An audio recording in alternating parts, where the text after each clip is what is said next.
mystery in Tennessee. 5-year-old dies and shocking trial. Hey everyone, tonight's story is one that will chill any parent to the core. It begins with a frantic 911 call from Tennessee.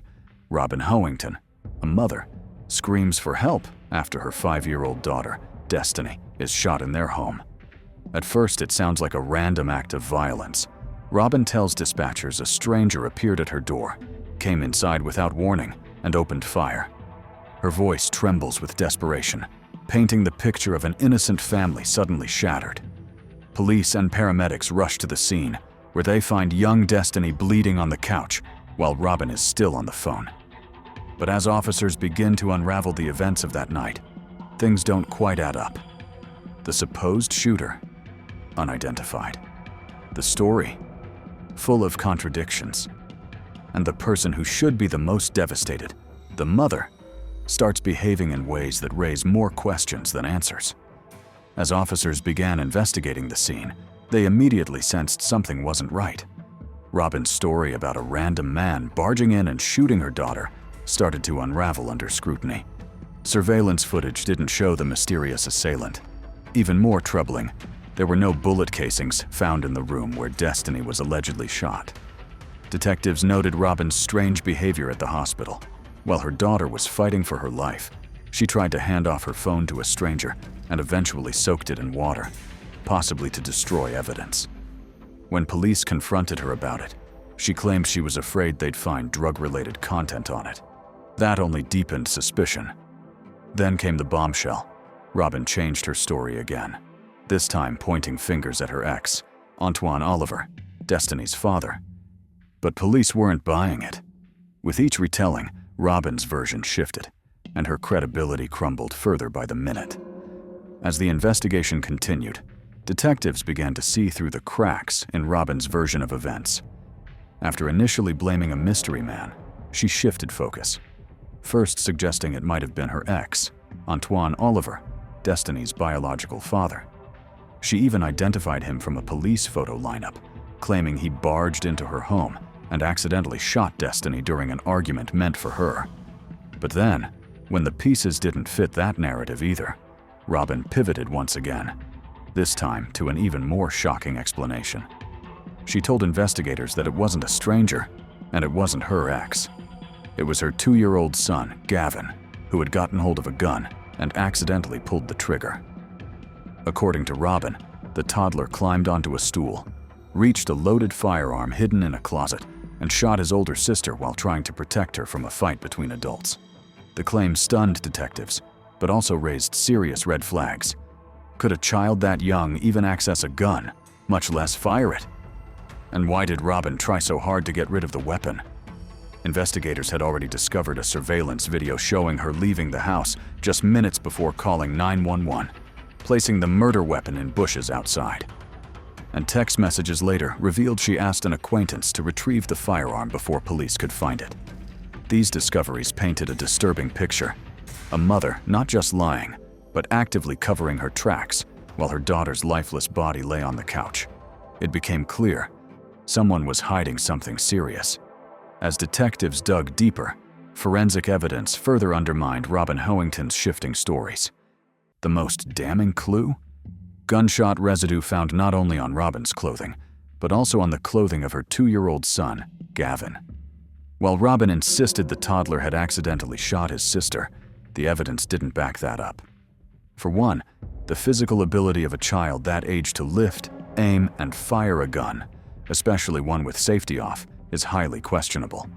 Investigators even recreated the scene.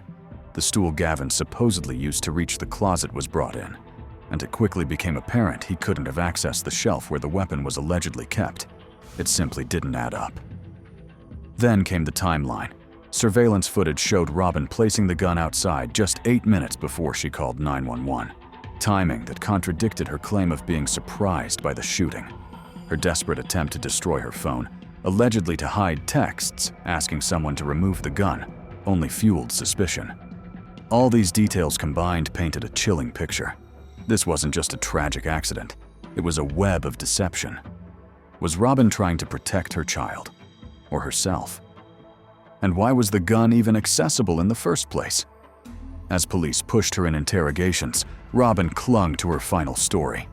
Gavin pulled the trigger. But after countless lies, changing timelines, and attempts to mislead authorities, the question became unavoidable. Could a grieving mother be hiding behind her son to avoid facing justice for her daughter's death? At trial, Robin Howington faced the justice system head-on, but the weight of her conflicting stories never left the courtroom. Prosecutors argued she had spun a tangled web of lies from the moment the tragedy occurred, from blaming a random intruder to her ex-boyfriend, and eventually even her own 2-year-old son. The narrative shifted each time police closed in on the truth. But for all the drama, one thing remained painfully clear. Destiny, a joyful 5-year-old girl, was dead from a single gunshot wound to the chest, and someone had to be held responsible.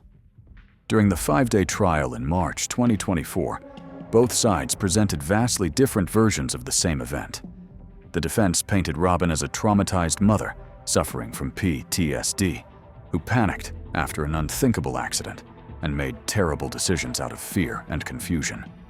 They claimed Gavin accidentally fired the gun while his mother was momentarily outside, pointing to the gunpowder residue on his clothes and Robin's panicked attempt to protect him. But the prosecution focused on facts and contradictions. They revealed that Robin never properly secured the firearm. It was loaded, with the safety off, and stored in a place easily accessible to her 2 young children. They emphasized the missing 4 minutes between the shooting and the 911 call, the destroyed cell phone, the relocated weapon, details that pointed to guilt, not grief. In a rare and risky move, Robin took the stand herself. She tearfully described the moment she saw the flash through the glass door, the screams of her toddler, and the horror of finding her daughter bleeding. But cross-examination was brutal. Prosecutors questioned her inconsistencies, highlighting her failure to mention key facts in early interviews.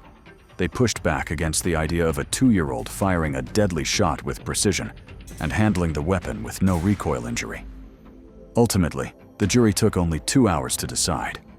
While they did not convict Robin Howington of murder, they found her guilty of reckless homicide, aggravated child neglect, and tampering with evidence, a verdict that reflected both the depth of her negligence and the devastating consequences of her actions.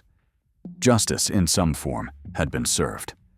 Robin Howington's sentencing marked the end of a long and painful chapter, but it did little to heal the wounds left behind. In April 2024, just weeks after the verdict, a Tennessee judge handed down her fate: 22 years in prison. The courtroom was somber as the judge delivered a harsh rebuke, stating, "I really don't know how you could have made this much worse than what you did that night." The message was clear. This wasn't just about an accidental shooting. It was about the reckless decisions that led to a child's death and the attempts to conceal the truth in the aftermath. The judge emphasized that the responsibility didn't lie with a 2-year-old or a mystery gunman. It rested solely on Robin, the mother who failed to secure a deadly weapon, who changed her story again and again, and who prioritized protecting herself over delivering immediate help to her dying daughter.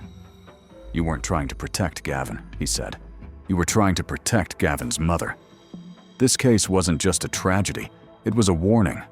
The tragic death of Destiny Oliver is a chilling reminder of the consequences of gun negligence and the chaos that unfolds when fear takes the wheel. For those who believe in the right to bear arms, this story underscores the critical importance of safe firearm storage, especially in homes with children. Robin left the courtroom in handcuffs, her future now confined to a prison cell. But for Destiny, her future was stolen in an instant. A little life ended far too soon. In the end, the tragic death of Destiny Oliver leaves behind more questions than answers. While the court convicted Robin Howington of reckless homicide and other charges, the true events of that night remain clouded in doubt and heartbreak. A child lost her life, a mother lost her freedom, and a family was shattered forever. No verdict can bring Destiny back. This case is a stark reminder of how one moment of recklessness can spiral into irreversible tragedy, and how justice, even when served, rarely brings closure.